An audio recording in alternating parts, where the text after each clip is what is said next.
I've been a public speaker for officially 6 years. I've been on dozens of panels. That voice of doubt said, "Are you sure?" I realized that imposter syndrome has struck again. Hello everyone and welcome in. My name is Creatively Anzy and welcome to my creative corner of YouTube. I'm the founder of Melanin Gamers and I'm also a public speaker. I've been invited all around the world, from North Carolina in America to Casablanca in Morocco, Cologne, Germany to Accra, Ghana, to be the authority on a number of different topics. I've been a public speaker for officially 6 years, unofficially for much longer than that. But when my university recently reached out to me and asked me to be a keynote speaker, and in the invitation email, they said that they needed an expert in their field, I started looking over my shoulder and saying, who do they mean? Do they mean me? And I realized that imposter syndrome has struck again. Now, this is not the first time I've had imposter syndrome, nor unfortunately will it be the last. And I would like to see myself as a seasoned public speaker. I've been on dozens of panels. This year alone, in August, I spoke at Gamescom. That's Europe's largest gaming convention. Yet still, when I saw the email about being an expert, that voice of doubt said, "Are you sure? Is that you?" And I became nervous. So what is imposter syndrome? Now, the dictionary definition, you know I love a good dictionary definition. The Oxford Dictionary definition of imposter syndrome is the persistent inability to believe that one's success is deserved despite overwhelming evidence of competence. I love that definition so much. And I feel like when it comes to combating imposter syndrome, the first step is, one, understanding what it is. And understanding what it is goes a long way to helping you combat this, because you understand inability to believe that one's success. Why don't I believe in my success? For example, are you redrafting a panel talk on the train to Manchester where the event is in a few hours? Maybe that's why. Sometimes, don't do that. Sometimes it's a deeper reason, societal issue, for example. And I'll give you an anecdote here. My brother and I'm founder of Melanin Games, as I stated. I go to a lot of networking events as part of my job, and I go to them a lot with my brother, who also works at Melanin Gamers. We were at this event, and we were talking to a group of these white guys. And every time I would say something, they would look to my brother, and he would be like, yes, what she said is correct. And then they would answer him. They would speak over me, things like that. And so my brother would be like, "Oh, I think Anzy was talking. What were you saying, Anzy?" Or, "Oh," they'd say something like, "I got to check with the boss first." And we gave each other a look like, what is happening right now? And so we kept doing those little things, and they started to realize that, are we making fun of them? We were making fun of them because how they were acting was absolutely ridiculous. But that questioning of me and trying to make me feel really small was internalized. I internalized it as, can I do this? Why aren't I the person being looked to as the voice of the expert, the voice of authority? And so those instances make you question, especially when you're, as a woman, working in a field that's very male-dominated, a very male-dominated field. You start to question if you can do this, because others around you are also questioning if you can do that too. And so that goes on to my next point, is that negative talk. Challenge those negative voices in your head and question, where do they come from as well? From yourself and from others, if you're comfortable doing so. In that situation, it was quite funny the way my brother was doing it. And so it made a mockery of their behavior. But that's also because I had the backup of my brother in that situation. I'm not sure how I would have behaved.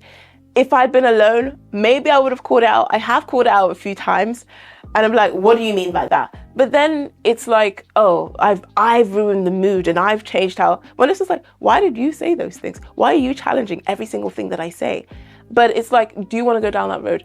At any stage, whatever you are comfortable doing or responding to, or just simply walking away, whatever makes you feel better is the right course of action. Don't feel like you need to challenge every guy who has a small brain because you are questioning him or you've been invited as the speaker and they're asking you, how come you're here? Why are you here, sir? You know, so if you don't want to do that, the most important takeaway from that is to ensure that you don't feel as though you have to validate or provide evidence as to why you're in a certain space. You deserve to be there. Which brings me to my next point. Positive affirmation, patting yourself on the back, accolades. All of that sort of stuff, it's important to remember when you got things right. Research suggests that people who practice positive affirmation, the parts of the brains that are responsible for valuation and self-processing are more heightened than people that don't.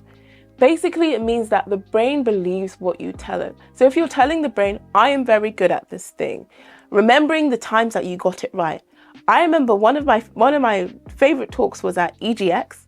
I was so nervous for that talk. I was so nervous. But at the end of that talk, we had so many people coming up to us like, oh, I really enjoyed your talk. That was really good. What do you think about that? I'd love to work with you here.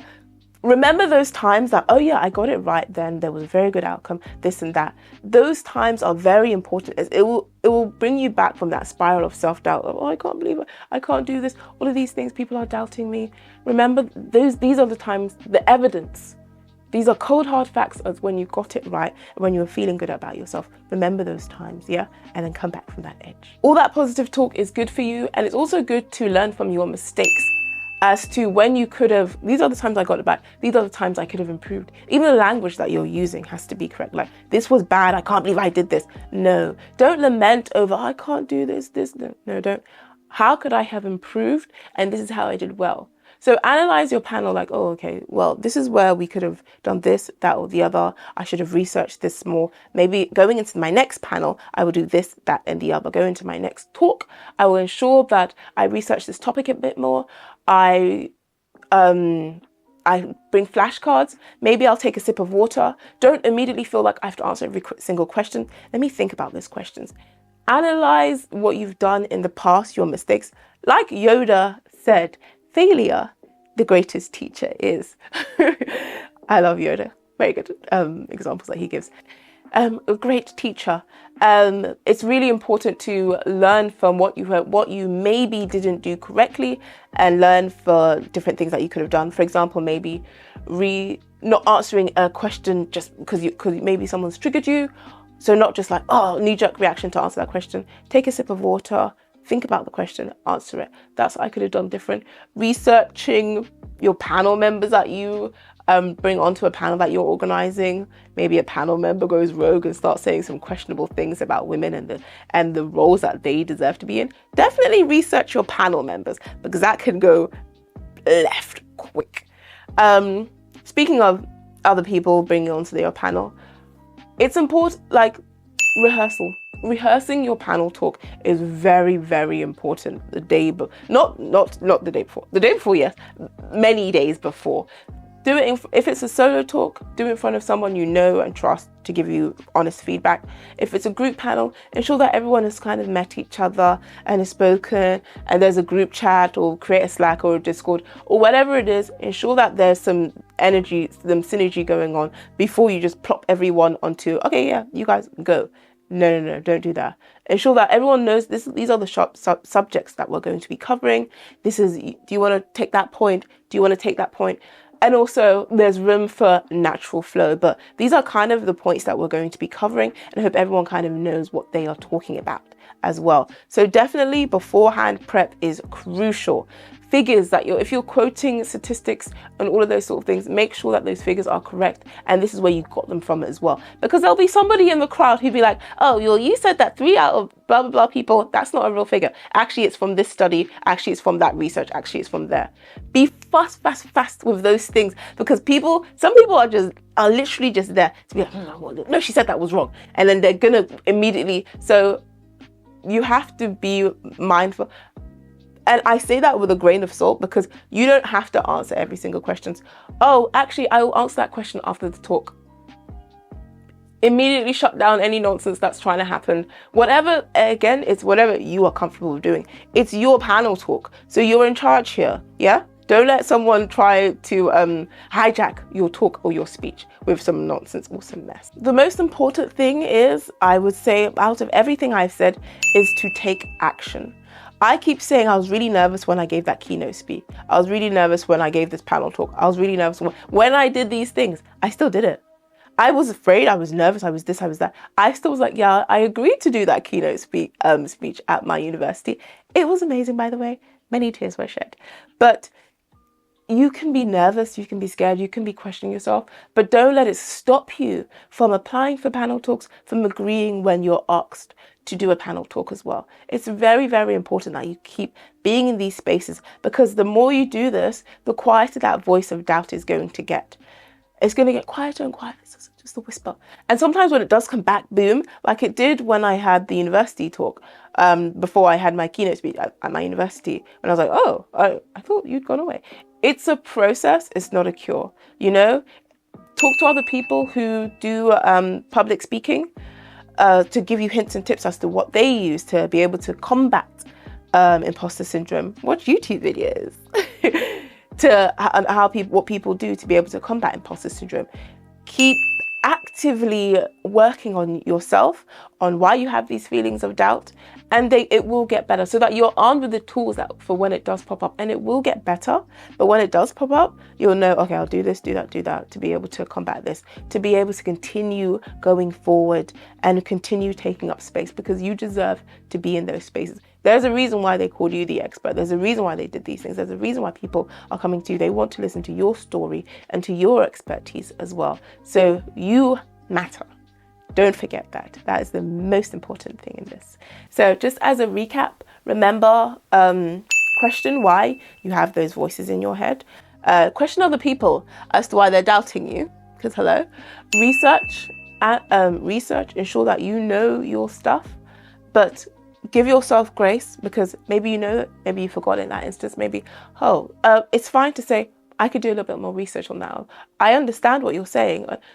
Anything that you are comfortable with, it's always important that you lead with what you're comfortable sharing and what you're comfortable saying. Maybe you do know this topic, but you don't feel like sharing it today, or you don't feel like talking, or perhaps you've forgotten in the moment. You can just, whatever you feel comfortable saying and doing is what's most important here. And giving yourself grace and giving others grace sometimes too.